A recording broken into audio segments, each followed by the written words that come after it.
قرآني نبض حياتي، قرآني طهر ذاتي، قرآني عصمة أمري، قرآني طوق نجاتي. إن القرآن لنور يتفجر في جنباتي، يرفعني عند مليك الخلق لأعلى الدرجات. السلام عليكم ورحمة الله وبركاته. بسم الله الرحمن الرحيم. الحمد لله والصلاة والسلام على رسول الله محمد بن عبد الله وعلى آله وصحبه ومن والاه، أما بعد. رب اشرح لي صدري ويسر لي أمري واحلل عقدة من لساني يفقه قولی.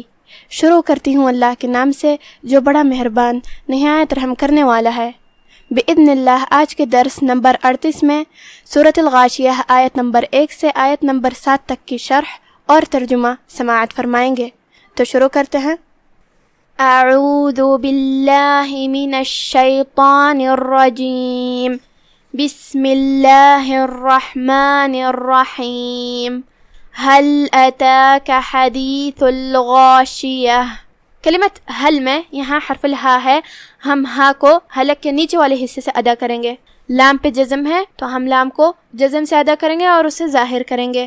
کلمت اتاک یہاں مد طبیعی ہے، 2 حرف کی مقدار میں ہم اپنی آواز لمبی کریں گے. کلمت حدیث میں یہاں حرف الحا ہے، ہا کی ادائیگی حلق کے درمیان والے حصے سے ہے تو ہم ہا کو وہیں سے پڑھیں گے. آخری میں یہاں حرف تا ہے، تا کی ادائیگی زبان کے سر اور اوپر والے دانتوں کے اندرونی کناروں سے ہے جو کہ اس پہ پیش ہے تو اس کا دھیان رہے. کلمت الغاشیہ یہاں لام پہ جزم ہے، یہاں لام القمریہ ہے تو ہم لام کو ظاہر کریں گے. حرف الغین کی ادائیگی حلق کے اوپر والے حصے سے ہے، غین حروف تفخیم میں سے بھی ہے تو ہم غین کو بھاری آواز میں ادا کریں گے. الغاشیہ. حرف شین کی ادائیگی زبان اور اوپر کے تالوں کے درمیان سے ہے تو ہم شین کو وہیں سے پڑھیں گے. آخری میں جو کہ تائے مدورہ ہے، ہم یہ آیت پہ رکیں گے تو ہم تا پہ ہا سے رکیں گے، مطلب ہم آخری میں ہا پڑھیں گے. لیکن اگر ہم یہ آیت کو دوسری والے آیت کے ساتھ پڑھیں تو ہم تا کو اس کے حرکت سے پڑھیں گے. هل اتاک حدیث الغاشیہ وجوہ یومئذ خاشعہ. کلمت وجوہ میں یہاں جو کہ وا پہ پیش ہے تو اس کا دھیان رہے. آخری میں ہاں پہ تنوین پیش ہے جو کہ تنوین کی اصلیت اور اس کی ادائیگی نون ساکن ہے. پھر یہاں حرف الیا آتا ہے کلمت یومئذ میں. یا حروف الادغام بغنہ میں سے ہے. ادغام کا معنی ہے حرف کو حرف میں داخل کر دینا، تو ہم یہ تنوین کو یا میں داخل کر کے غنہ کے ساتھ اور تشدید کے ساتھ یہ حکم کو ادا کریں گے. وجوہ یومئذ. کلمت یومئذ یہاں جو کہ حرف الدال ہے، دال کی ادائیگی زبان کے سر اور اوپر والے دانتوں کے اندرونی کناروں سے ہے اور اس کے نیچے تنوین زیر ہے. پھر حرف الخا ہے کلمت خاشعہ میں. خا حروف الاظہار میں سے ہے تو ہم تنوین کو ظاہر کریں گے اور اسے نون ساکن پڑھیں گے. یومئذ خاشعہ. دھیان رہے حکم الاظہار میں غنہ نہیں ہے تو ہم یہ حکم کو بغیر غنہ کے ادا کریں گے. کلمت خاشعہ یہاں حرف الخا ہے، خا کی ادائیگی حلق کے اوپر والے حصے سے ہے. خا بھی حروف تفخیم میں سے ہے لہذا اسے بھاری آواز میں ادا کرنا ہے. یہاں حرف العین ہے، ہم عین کو حلق کے درمیان والے حصے سے ادا کریں گے. آخر میں جو کہ یہاں حرف التاء مدورہ ہے تو ہم اس پہ روکیں گے تو ہا سے روکیں گے. وجوہ یومئذ خاشعہ عاملۃ ناصبہ. کلمت عاملہ یہاں حرف العین کی ادائیگی کا دھیان رہے. آخری میں تائے مدورہ پہ تنوین پیش ہے اور اس کے بعد حرف النون ہے کلمت ناصبہ میں. یہاں بھی حکم ادغام بغنہ ہے تو ہم یہ تنوین کو نون میں داخل کر کے غنہ کے ساتھ اور تشدید کے ساتھ یہ حکم کو ادا کریں گے. حرف الصاد حروف التفخیم میں سے ہے، اس کو بھاری آواز میں ادا کرنا ہے. آخری میں تا پہ ہم رکیں گے تو ہا سے رکیں گے.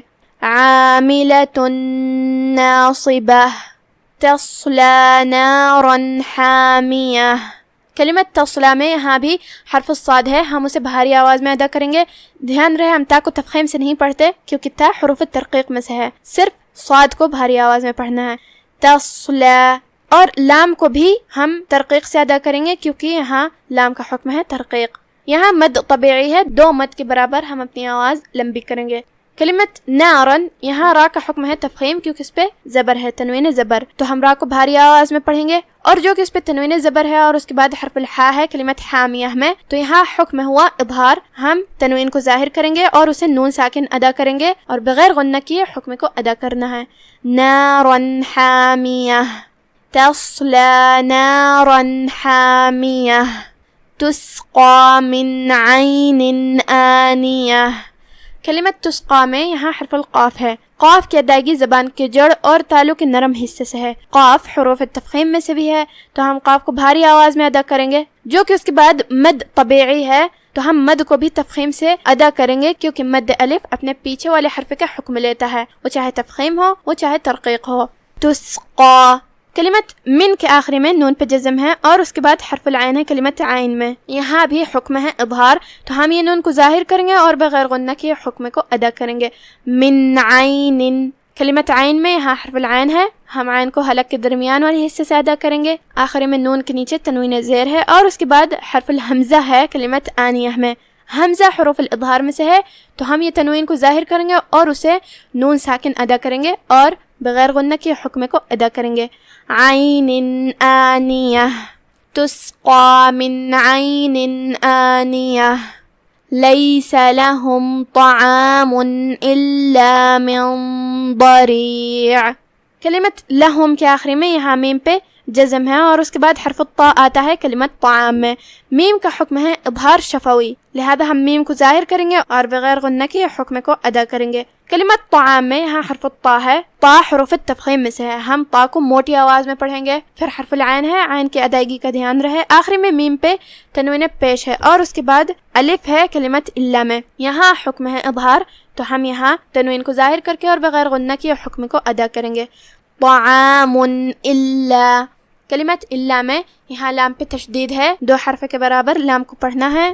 کلمت من ضریع یہاں نون پہ جزم ہے اور اس کے بعد حرف ضاد آتا ہے کلمت ضریع میں. ضاد کی ادائیگی زبان کے کروٹ اور اوپر کے داڑھوں کی جڑ سے ہے تو ہم ضاد کو وہیں سے پڑھیں گے. جو کہ ضاد حروف تفخیم میں سے ہے تو ہم اسے بھاری آواز میں ادا کریں گے، اور جو کہ اس سے پہلے حکم اخفاء آتا ہے کیونکہ نون پہ جزم ہے تو ہم یہ حکم کو غنہ سے ادا کریں گے. اور دھیان رہے غنہ بھاری ہو، تفخیم سے ہم غنہ کو ادا کریں گے کیونکہ ضاد حروف تفخیم میں سے ہے. من ضریع. کلمت ضریع میں یہاں را کے نیچے زیر ہے، را کا حکم ہے ترقیق، ہم را کو ہلکی آواز میں ادا کریں گے. آخری میں یہاں حرف العین ہے، عین کی ادائیگی کا دھیان رہے اور ہم اس پہ روکیں گے تو جزم سے روکیں گے. لیس لهم طعام الا من ضریع لا يسمن ولا يغني من جوع. کلمت لا یسمن یہاں جو کہ نون پہ پیش ہے، دھیان رہے ہم نون کو پیش سے ادا کرتے ہیں، اپنی آواز لمبی نہیں کریں گے تاکہ مد واو نہ ظاہر ہو. کلمت یغنی میں یہاں حرف الغین ہے، غین کی ادائیگی حلق کے اوپر والے حصے سے ہے، وہ حروف تفخیم میں سے بھی ہے تو ہم اسے بھاری آواز میں ادا کریں گے اور جو کہ اس پہ جزم ہے تو اس کا دھیان رہے. یہاں مد طبیعی ہے، ہم اپنی آواز 2 مد کے برابر لمبی کریں گے. کلمت من جوع یہاں نون پہ جزم ہے اور اس کے بعد حرف الجیم ہے کلمت جوع میں. جیم حروف الاخفاء میں سے ہے تو ہم نون کو بغیر ظاہر کیے ہوئے لیکن غنہ کے ساتھ یہ حکم کو ادا کریں گے. من جوع. کلمت جوع کے آخری میں حرف العین ہے، عین کی ادائیگی کا دھیان رہے، ہم اس پہ روکیں گے تو جزم سے روکیں گے.